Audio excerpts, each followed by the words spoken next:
Hi, I'm Charles Rumback, and this is Thrill Jockey Deep Digs.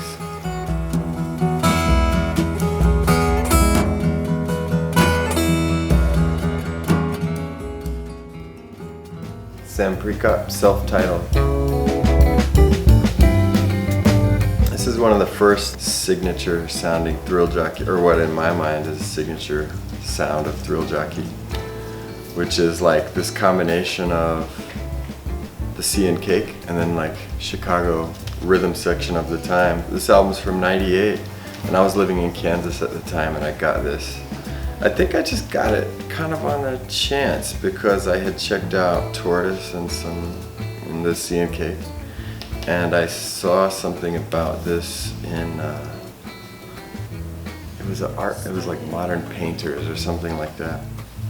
And anyway, this album is great. Chad Taylor, Josh Abrams, and Archer Pruitt, and it's like the perfect combo for me. This album to me is kind of like one of the many albums that to me are like what Chicago sounds like. There's kind of an improvised element to it a little bit with Chad and Josh. A little like looser than the Sea and Cake, but it's got Archer and Sam's guitars working together. Beautiful album. And I love the cover and the design, Sheila's design and Sam's painting, like very Chicago album to me. Brokeback looks at the bird.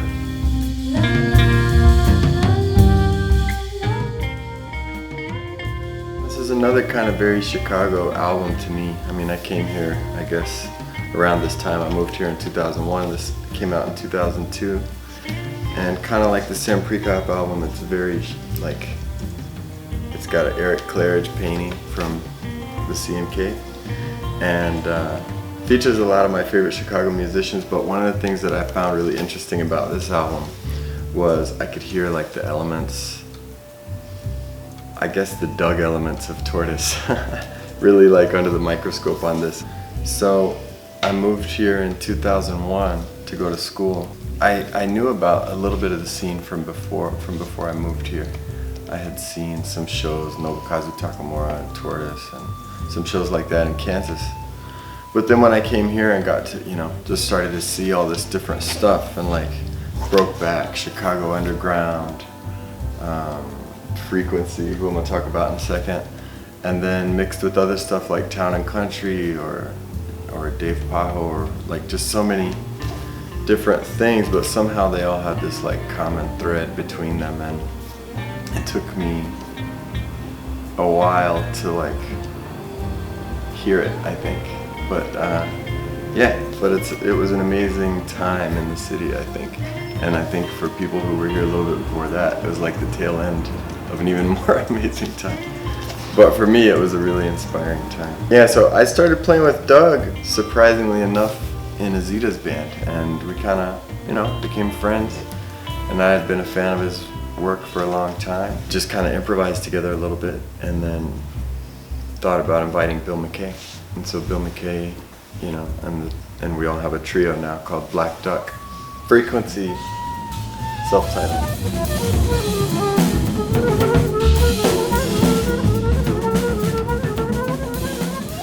So Frequency, I first saw them whenever the Thrill Jockey 15-year anniversary show or whatever at Tower Records was. Tower Records isn't there anymore, but it was kind of my intro to a lot of Thrill Jockey bands. I was playing a show there with the Lonesome Organist and Nick McCree, and so through that I kind of got an intro to all this other Chicago music. And Frequency kind of blew my mind. It was the first time I ever saw Avril Ra play the drums. Ed Wilkerson I think I had seen with Eight Bold Souls, and Nikki Mitchell I'd definitely seen, maybe Harrison too.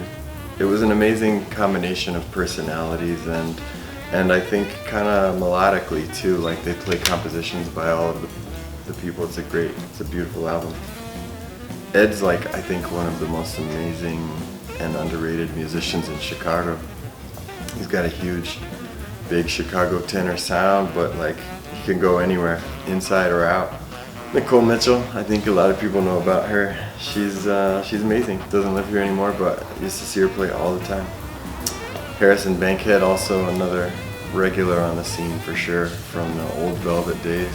I saw Harrison play many times with Fred Anderson and Hamid Drake, and those albums too, like some of my favorite Thrill Jockey albums. But and then Avril Ra, maybe my favorite Chicago drummer. Amazing, just truly amazing. That was the first time I had seen him play, was at that show. So one of the things that I think was most appealing to me about the Chicago and the music scene is that it wasn't limited by genre. Maybe it would be leaning in more one direction at certain places, but it also wasn't like rock guy mixing with jazz guy, you know? It was just natural things happening and creating really unique sounds, you know, that became a part of one another rather than just like styles mixing, you know, it became its own thing. And that was one of the things that was really appealing to me about all these musicians really on these records. Town or Country, 5.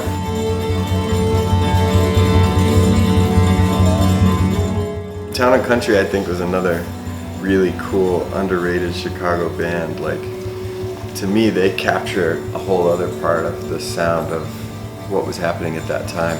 Kind of the more like drum, for lack of a better word, improvised music. Josh Abrams, Jim Dorling, Ben Vida, and Liz Payne. And Liz is a good friend of mine. We played together for like in a bunch of different things on her project, the Zoo Wheel. And we did some touring together with Via Tanya back in the day. But something about this music, the way they all play together, is just really interesting. I mean, they all play different instruments and kind of just this, I remember seeing a show that they did, I think it was at the Empty Bottle, and they were just kind of switching instruments, just not randomly, just finding what works. And it just seemed like natural exploration, but not in a hurried, free jazz kind of way at all. It's interesting music. Musicians, we don't really think in genre or style, but I think other people would think of this album as one where people from different backgrounds are coming together to make something unique. Thank you for watching. Please check out me and Ryley Walker's new duet album called Little Common Twist.